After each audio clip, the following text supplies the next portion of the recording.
Goldy Roger को world government द्वारा lockdown east blue में फांसी दी गई थी। गोल्डी रोजर वो इकलौता शख्स था जिसने वन पीस ढूंढा था। अपनी मौत से ठीक पहले गोल्डी रोजर कहता है, क्या तुम्हें मेरा खजाना चाहिए? नहीं, मतलब हाँ। तुम इसे ले सकते हो। मैंने अपना सारा खजाना एक ही जगह पर छोड़ा है, अब तुम्हें बस उसे खोजना है। जाओ, ले लो मेरा वन पीस।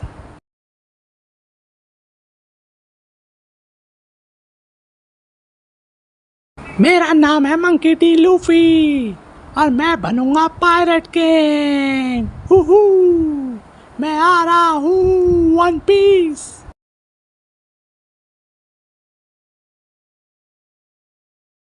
अरे पानी में देखो, एक ड्रम तैर रहा है, इसमें क्या हो सकता है? मुझे बाहर निकालो, मुझे भूख लगी है।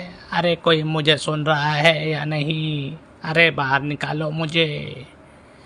हमें इस शिप के अंदर का सीन दिखाते हैं जहां हम नामी को पहली बार देखते हैं, जो कि वहां बेरी चोरी करने आती है। बेरीज यानी कि पैसे। नामी जहाज़ के बाहर देख रही होती है, तभी एक लड़का चांस पर डांस करने आता है। लेकिन नामी रोमांस आर्क में रोमांस करने के लिए नहीं, सिर्फ पैसे कमाने के लिए आई है। नामी उस मजनू को देवदास बना देती है। लड़का ट्राई करता रहता है, नामी इग्नोर करती रहती है और फिर वो कहती है, चल बे फुटी यहाँ से, भग। अगले सीन में हमें दिखाते हैं कि ड्रम को समुद्र से बाहर निकाल के शिप में लाया जा रहा है। तभी एक पायरेट शिप वहां आ जाता है और मरीन शिप पे हमला कर देता है।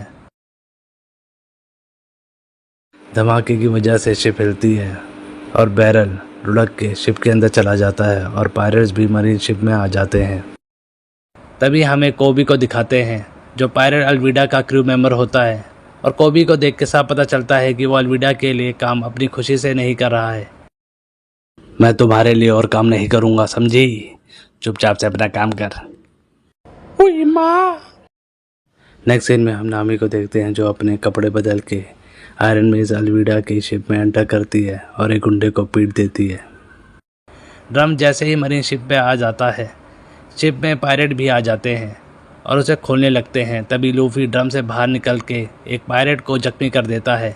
अगर आप सोच रहे हैं कि लूफी ड्रम में कैसे आया, तो मैं आपको बता देता हूँ कि जब लूफी अपना सफ़र ग्रैंड लाइन की ओर शुरू करता है, तब लूफी समुद्र के भंवर यानी वर्लपूल का सामना करता है। डेविल फ्रूट यूज़र होने के कारण वो तैर नहीं सकता, इसीलिए वो एक बैरल में छिप जाता है।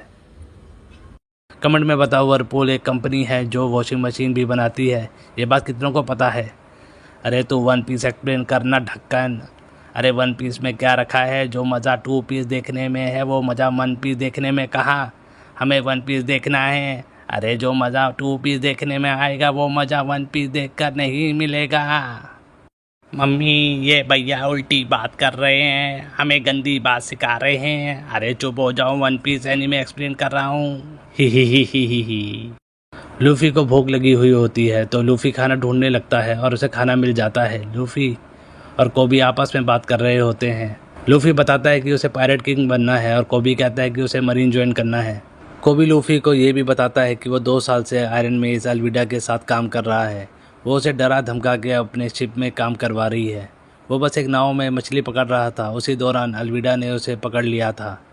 वो इस बात से डरता है कि अगर मरीन को पता चला कि वो पायरेट के साथ काम करता है, तो उसका मरीन बनने का सपना सपना ही रह जाएगा। कोबी ने 2 साल तक छुप छुप कर एक छोटी सी नाव भी बनाई थी। उसका एकमात्र उद्देश्य उस जहाज़ से भागना और मरीन बनना था। उस वक्त आयरन मेज अल्विडा वहाँ पहुँच जाती है। ये है वो गोल मटोल डबल रोटी। अबे ओ मोटी, मेरे दोस्त कोबी को आज़ाद कर दे, समझी? यही है वो मोटी खूसट औरत, कमीनी कुतिया हरामजादी, मेरा जीना हराम मत कर, समझी? वरना लूफी तेरी पिट्टी कर देगा। तुम्हारी इतनी हिम्मत, अब तुम दोनों मरे। लूफी आयरन मेज अल्विडा के क्रू की अकेले ही जमकर पिटाई कर देता है। मौके का फायदा उठा के नामी बेरी चोरी करके वहां से भाग जाती है। लूफी आयरन मेज अल्विडा को एक पंच मार के उड़ा देता है और उसे हरा देता है। लूफी के इस पंच को कहते हैं गम गम पिस्टल। उसके बाद नामी एक बोट पे बैठ के सारा खजाना लेके जा रही होती है, तभी वहाँ लूफी आ जाता है। ये वो टाइम होता है जब लूफी और नामी पहली बार एक दूसरे से मिले थे। वो एक दूसरे को देखते हैं और उसके बाद दोनों ही अपने अपने रास्ते की ओर निकल पड़ते हैं।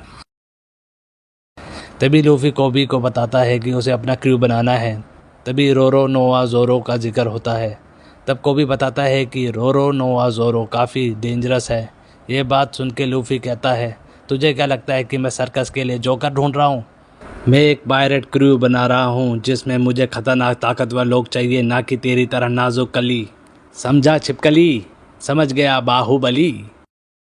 सही कहा, मैं हूँ बाहुबली। उसके बाद लूफ़ी और कोबी लोगों से पूछते हैं रोरो नोवा ज़ोरो के बारे में, लेकिन ज़ोरो का नाम सुन के सब घबरा जाते हैं।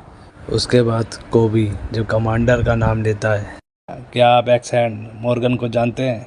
तो उसका नाम सुन के लोग और घबरा जाते हैं। लूफ़ी और कोबी चलते चलते मरीन के गेट तक पहुंच जाते हैं और वह दीवार से झांक के देखते हैं कि वहां पर रोरो नोवा ज़ोरो बंधा हुआ होता है। ओए ज़ोरो, कैसा है भाई? ये कार्टून कौन है? तभी वहाँ एक छोटी लड़की आ जाती है। वो ज़ोरो के लिए राइस बॉल्स लेकर आती है, क्योंकि उसे पता होता है कि वो वहाँ पे काफ़ी दिनों से बंधा हुआ है और उसने कुछ खाया पिया भी नहीं है। तभी कमांडर का बेटा वहाँ पहुँच जाता है, छोटी बच्ची को डराता धमकाता है और कहता है कि अगर उसने ऐसा दोबारा किया तो उसे कड़ी सज़ा मिलेगी, और वो राइस बॉल ज़मीन पे गिर देता है और छोटी बच्ची को दीवार के बाहर फेंक देता है जहाँ से वो आई थी, लेकिन लूफ़ी उसे कैच कर लेता है। उसके बाद वो वहाँ से चला जाता है। उसके बाद लूफ़ी ज़ोरो से मिलता है। ज़ोरो उसका नाम पूछता है। लूफ़ी अपना नाम मंकी डी लूफ़ी बताता है। ज़ोरो उसे नीचे गिरे हुए राइस बॉल्स उसको खिलाने को कहता है। लूफ़ी कहता है कि ये पहले राइस बॉल्स थे, अब तो ये मिट्टी बॉल्स हो गए, ये तो बिल्कुल ख़राब हो चुके हैं। ज़ोरो कहता है कि तुझसे जो कहा गया है वो कर। लूफ़ी वही करता है जो ज़ोरो ने कहा होता है। वो राइस बॉल्स उसके मुंह में डाल देता है। ज़ोरो वो राइस बॉल्स खा लेता है और शुक्रिया कहता है। बस कर पगले, रुलाएगा क्या? अबे टोपी, तुझे नहीं छोटी बच्ची को थैंक यू कह रहा हूँ। फिर ठीक है, अगर मुझसे कहा होता तो मैं बुरा मान जाता, क्योंकि दोस्ती में no sorry no thank you. अबे पागल वागल है क्या तू? नेक्स्ट सीन में हमें दिखाते हैं कि लूफ़ी उसी छोटी बच्ची से बात कर रहा होता है और उसे बताता है कि ज़ोरो ने तुम्हारा दिया हुआ राइस बॉल्स खा लिया है। वो छोटी बच्ची लूफ़ी को बताती है कि ज़ोरो उसी की वजह से सज़ा काट रहा है। कमांडर का बेटा उनकी जगह पर अपने कुत्ते के साथ आया था। ज़ोरो ने उस छोटी सी बच्ची को बचाया और उसके कुत्ते को पीटा। मॉर्गन का बेटा ज़ोरो को कहता है कि अगर मेरे बाप को पता चला कि यहाँ क्या हुआ है तो वो छोटी लड़की और उसकी माँ को मार देंगे। तो वो एक डील करते हैं कि ज़ोरो एक पूरा महीना मरीन बेस में सज़ा काटेगा, ताकि छोटी बच्ची और उसकी माँ की जान बच सके और टाउन के लोग भी सेफ रहे। ज़ोरो को सच नहीं पता होता कि मरीन उसे दुनिया से रिलीज़ करने वाले हैं। ये बात जब लूफ़ी को पता चलती है तो लूफ़ी ये बात सुन के भड़क जाता है और कमांडर के बेटे के मुंह पे ज़ोरदार मुक्का पेल देता है। कमांडर का बेटा फिर अपने बाप के पास जाता है और शिकायत करता है कि पापा, मुझे एक लड़के ने मारा। वो स्ट्रॉ हैट का बच्चा था जिसने मुझे मारा, उसकी हड्डी पसली एक कर दो। उसके बाद लूफ़ी ज़ोरो के पास आता है और कहता है, ज़ोरो भाई खुशखबरी है, तू मरीन के हाथों मरने वाला है। ये क्या बकवास कर रहा है? बकवास नहीं कर रहा, मरीन वाले अभी आते ही होंगे तेरी बलि चढ़ाने। वहाँ पर कमांडर मॉर्गन का स्टैचू भी होता है जो लूफ़ी के हाथों गलती से टूट जाता है। लूफ़ी मॉर्गन के बेटे को उठा के वहाँ से भाग जाता है और उससे पूछता है ज़ोरो की तलवार कहाँ है? कहाँ है ज़ोरो की तलवार? मेरे रूम में। वह नामी को भी दिखाते हैं। वो मरीन में ग्रैंड लाइन का मैप चोरी करने आई होती है और उसे पता चलता है कि ग्रैंड लाइन का मैप पहले ही बग्गी पायरेट ने चोरी कर लिया है।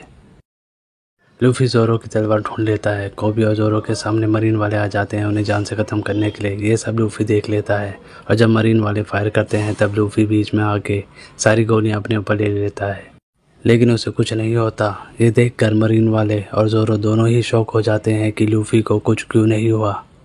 सब बढ़िया। ये लड़का आखिर है कौन? लूफ़ी को पता नहीं होता ज़ोरो की तलवार कौन सी है, इसीलिए वो तीनों तलवार उठा लेता है और ज़ोरो से पूछता है इन तीनों में से कौन सी तलवार तुम्हारी है? तो ज़ोरो कहता है बच्चे, तीनों तलवार तेरे पापा की है, क्योंकि तेरा बाप 3 स्वाट टेक्निक यूज़ करता है। कोई शक? लूफ़ी मॉर्गन से लड़ता है और उसे हरा देता है। ये देखकर मरीन वाले खुश हो जाते हैं क्योंकि वो भी कमांडर मॉर्गन से परेशान थे। yippee! जहाँ पर लूफ़ी, ज़ोरो और कोबी होते हैं वहाँ मरीन वाले भी आ जाते हैं और उनसे पूछते हैं कि क्या तुम पायरेट हो? तो लूफ़ी कहता है हाँ। जब वो पूछते हैं कि कोबी भी उनका साथी है तो लूफ़ी कहता है कि ये ढक्कन आयरस मेज अल्विडा के शिप में 2 साल उसका पालतू कुत्ता बन के काम कर रहा था। ये सुन के कोबी गुस्सा हो जाता है और लूफी को पंच करता है। लूफी भी कोबी को पंच करता है। ये देखकर जोरो और कोबी दोनों समझ जाते हैं कि लूफी ये सब कुछ जानबूझकर मरीन को दिखाने के लिए कर रहा है, ताकि उन्हें यकीन हो जाए कि कोबी उनके ग्रुप में नहीं है। तब जोरो और लूफी वहाँ से चले जाते हैं और मरीन वाले कोबी को मरीन में ले लेते हैं। फिर वहाँ के सभी लोग और मरीन वाले लूफी और जोरो को टाटा बाय बाय करने आते हैं और उन्हें सलूट करते हैं। ये देखकर जोरो कहता है, पहली बार मरीन को किसी पायरेट को शुक्रिया कहते हुए देखा है। Bye bye bye bye bye bye. नामी को भी कहीं जाते हुए दिखाते हैं। शायद वो बग्गी पायरेट के पास जा रही है ग्रैंड लाइन का मैप लेने। एंड में लूफी कहता है, मैं बनूंगा पायरेट किंग। जोरो लूफी से पूछता है कि तू पायरेट किंग बनने के पीछे इतना पागल क्यों है? तो लूफी बताता है कि एक शख्स है जिसे मैंने वादा किया है और ये स्ट्रॉ हैट उस बात का गवाह है। चलो चलते हैं।